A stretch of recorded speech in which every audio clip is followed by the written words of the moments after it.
What do you call that dish that has chicken?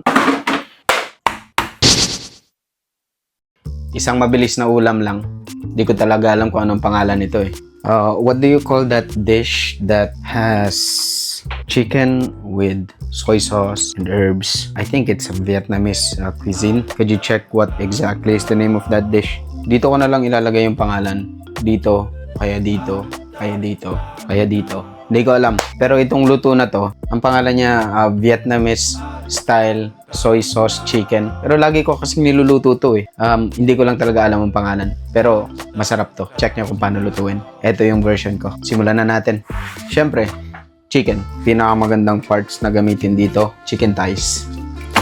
Yan lang ang gagamitin natin. Lalagayin muna natin to sa toyo, saka iba't ibang pampalasa. Ikaw nang bahala kung anong gusto mong pampalasa.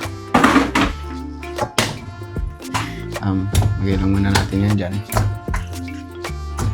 So, ito ang napili ko. Onion leeks or murang sibuyas. Hindi ko alam. Yan siya.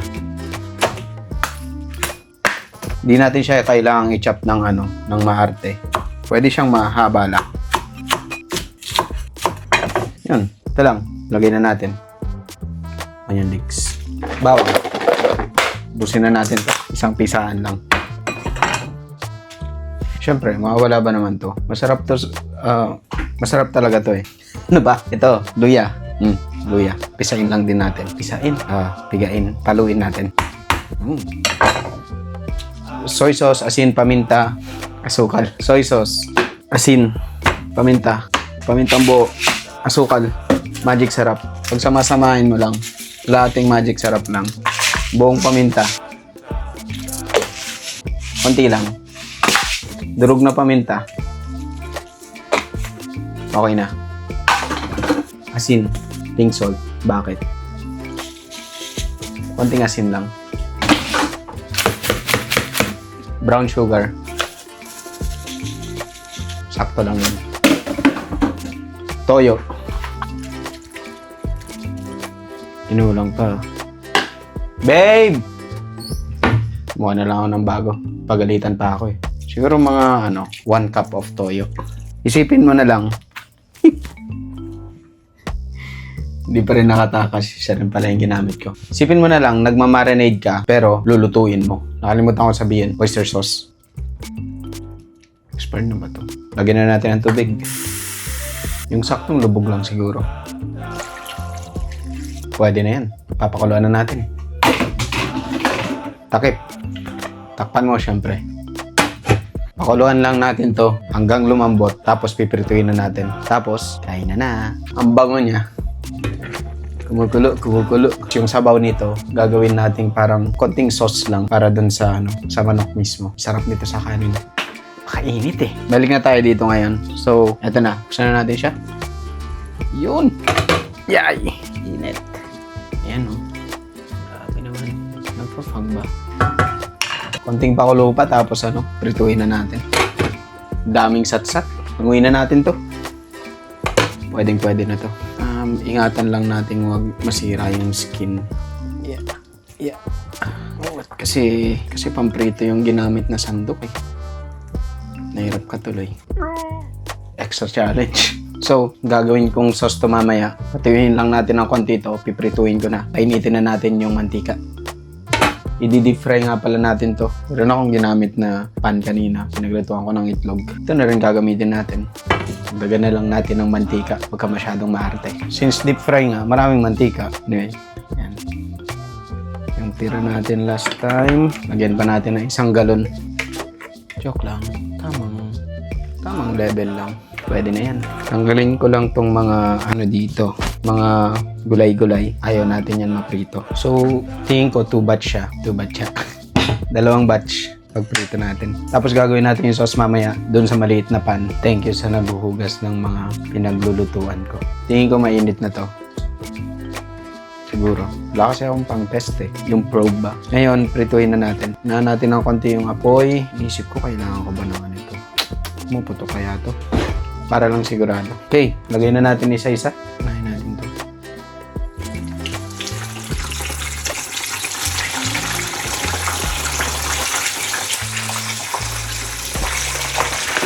Medyo nakakatakot siya. Ayun. My God. Masabog. Mukha naman hindi siya ganun ka-violente. Okay na yan. Mabilis lang natin to piprituin. Kasi luto na siya. Gusto ko lang mag-crispy yung labas niya. Joke lang.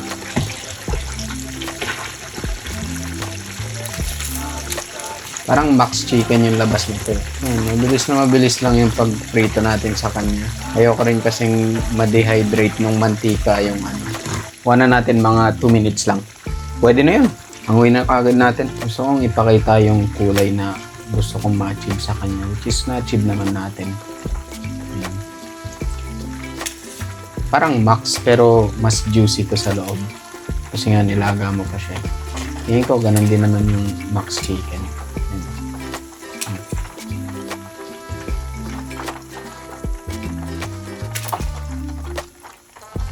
Lagay muna natin dito. Gawa na tayo ng sauce. Bali, kukuha lang ako dito ng ng sabaw. Sasama ko siguro yung garlic. Uy, sumasabog.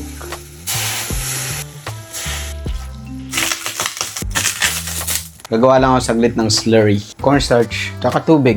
Since may sabaw ka na ng pinaglutuan mo, yun na lang gamitin mo. Pampalapot lang ng sabaw para medyo may texture yung sabaw natin. Or I mean yung natin, sauce. Habang niluluto natin yan, tad-tad muna tayo ng pang-garnish.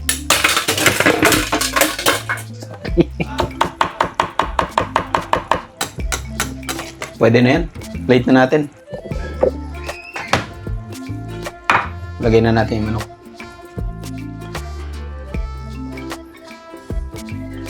Yun.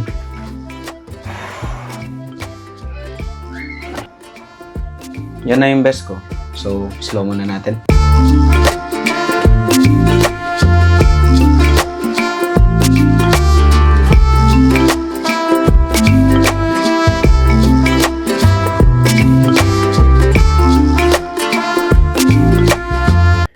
Yun na. Taste test na natin. Check nyo. Ayos ba? Natin ito dito. Kanin. Chicken. Kaya na. Wow. Sabi nga ni Ninong Rai, the perfect bite.